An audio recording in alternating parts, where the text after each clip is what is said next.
장원택 변호사가 그 내용 잘 들었는데 결론에서 입법론 얘기하실 때 징계 해고의 경우에는 그런 걸 보장해야 된다고 하셨는데 취지는 사실 공감을 하지만 징계위원회라는 게 해고를 하자고 여는 게 아니고 징계위원회 결과 해고가 나온 거기 때문에 사실은 우리는 해고하니까 이번에는 그런 걸 보장하겠습니다라고 하는 게 취지는 좋지만 사실 하기 어렵지 않은가. 예를 들어서 회사에 따라서 이제 감사가 이제 징계 요구를 하면서 중징계 사안이나 해서 해고까지도 포함하는 그런 경우를 염두를 해두신 게 아니라면은 좀 일반화시키기는 어렵지 않은가 하는 게 제 의견이나 발제에 대한 어떻게 생각하시는지 답을 듣고 싶고요. 또 하나는 이제 우리가 이건 실무학회니까 실무적인 측면에서 항상 제가 고민을 하는 부분이기도 해서 좀 고민을 하셨을 것 같아서 여쭤보는 건데 사실 뭐 회사가 대리인의 참여를 해서는 안 된다는 금지 규정이 있지 않은 한 사실 회사가 임의로 허용을 할 수 있는 거잖아요.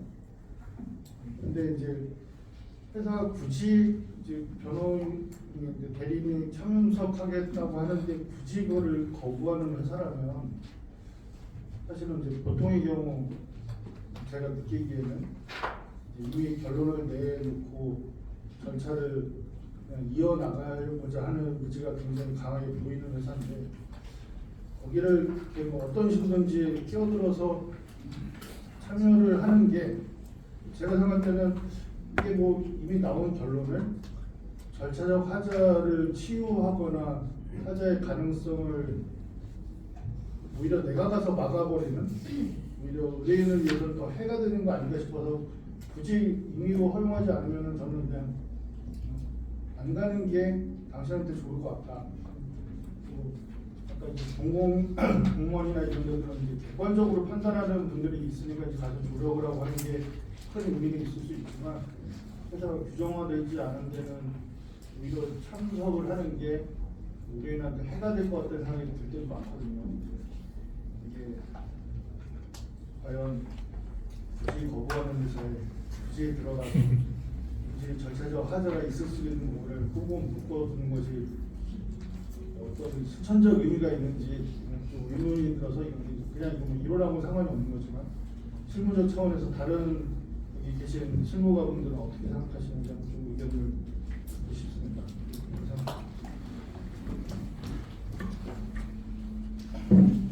바로 답변. 네, 바로 하시죠. 두 가지 변호사님께서 잘 질문해 주셔가지고요. 저도 많이 고민하는 건데 두 번째부터 말씀을 드리면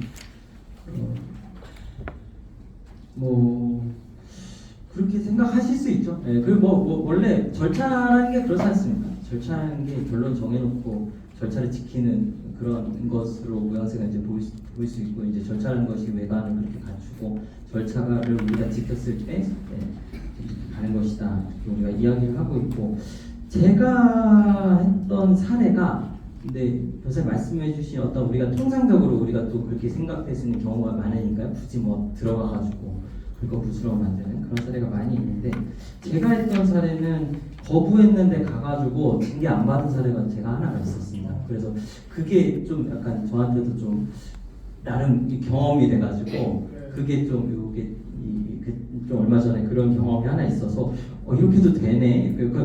오지 말라 그랬거든요. 네, 갔습니다. 네, 뭐 솔직히 수임료 받았기 때문에 갔습니다.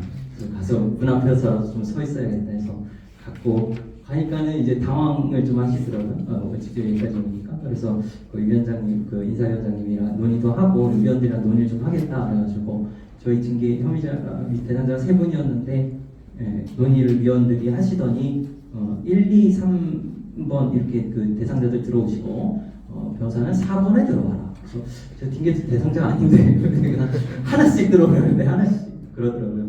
4번 타자로 들어가서 들어가니까 짧게 뭐 이야기를 해라 뭐 이렇게 했는데 결론은 좀 아주 다행히 그 좀 뒤집힌 저도 좀 기대를 안 했는데 좀 했던 사례가 하나 있어가지고 좀 어떻게 어떻게 될지 모른다 사건 그런 생각은 조금 하고 있습니다. 그래서 통상적으로 그런 경우도 있다는 걸 저도 인정하고 그렇습니다. 첫 번째는 선생님 죄송한데 제가 조금 취지를 잘 이해 못한 것 같아서 한번 설명을 다시 해주시면. 징계 해고는 징계위원회의 결과로 나오는 건데 징계 해고의 경우에는 조력권을 보정해야 된다고 하는 게 좀 선우가 바뀐 거 아닌가 싶어요.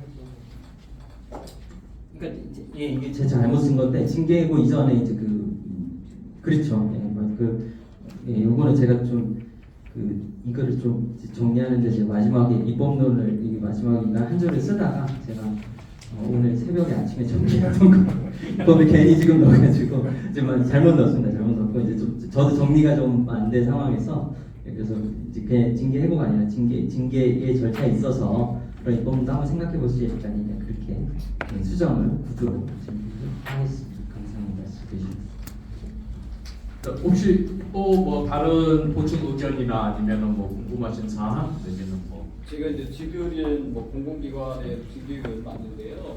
이제 일반적으로 이제 공공기관 같은 경우에 가게 되면 변호사님이 뭐 아니면 노무사들이 이제 그 사람 대리해서 하는 부분들이 적고요. 실제로 보면 이제 징계하더라도 뭐 징계 양성이라든가 이런 부분들은 내부적인 사람들이나 아니면 변호사님들이나 노무사님들이 그 판단을 다 하고 오기 때문에 에러가 별로 없어요. 그런데 이제 아까 지금 변호사님 말씀했던 대로 그럼 일반 기업들은 어떠냐 잘 몰라요. 하나도 몰라요.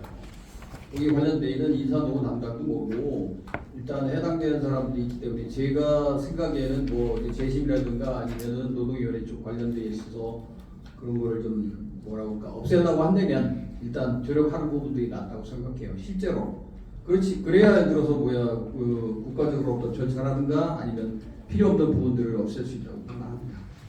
제가 일반 기업들은 다른 생각을 가지고 있는데 이렇게 예를 들어서 지금 판례가 이렇게 뭐냐면 쫓기치기나 아니면 관련 규정에 그런 게 나와 있지 않다면 결혼은 못한다는 부분들은 된다 하더라도 제가 보기에는 징계위원장이 그냥 들어오라고 하십시오 해가지고 확정하게 된다면 그게 가능한 거 아닌가 싶습니다. 아마 제가 보기에는 다 이쪽 관련되어 있는 원리구제 관련 조력 부분들은 아마 터야 될 거라고 생각을 합니다. 감사합니다.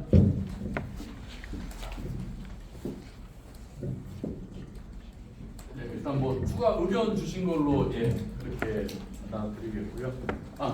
예, 이상익 노무사입니다. 발제문 아주 잘 들었는데 기본적으로 우리 판례가 본인에 대한 방어권에 관한 절차 규정을 두고 있지 않으면 그와 같은 절차를 거치지 않은 것을 징계 절차상의 중대한 하자로 볼 수 없다. 그 부분에 대해서 이제 지적하신 부분에 대해서는 상당히 공감을 하는데 그렇게 보는 거 하고 본인이 대리인을 선임해서 대리인에게 본인의 소명을 맡기는 거 하고는 제가 볼 때는 전혀 차원이 다른 문제 같거든요. 그리고 이제 여기 몇 가지 이론적 근거를 쓰셨는데 그 내용 중에서도 헌법상의 절차라든가 형사 절차에서의 조력권을 동일시할 수는 없다 하시면서도 또 이거를 유추 적용해보자 이렇게 이제 넘어가셨단 말이에요. 그 부분에 대해서 좀 더 추가적인 설명이 있어야 될 것 같아요. 그러니까 본인에 대한 소명의 권리를 침해당한 거하고 본인이 대리인을 선임해서 할 수 있는 그런 권리까지도 모르겠는데 어쨌든 권리라고 하셨으니까 그 권리를 침해당했을 때 그 징계 자체를 하저로 돌려버리는 그 근거는 어디에서 도출될 수 있는 것인지 그 부분이 좀 더 필요할 것 같습니다. 이게 좀 시간이 좀 부족해가지고요. 그래서 부족해서 잘 설득을 못했을 수 있는데 일단은 그런 견해의 차이라고 일단 생각합니다. 견해는 이제 다를 수 있는 거고 저는 본질적으로 현대사회가 내가 모든 걸 다 할 수가 없지 않습니까? 그러니까 이게 어떤 사람은 분명히 많은 사람들은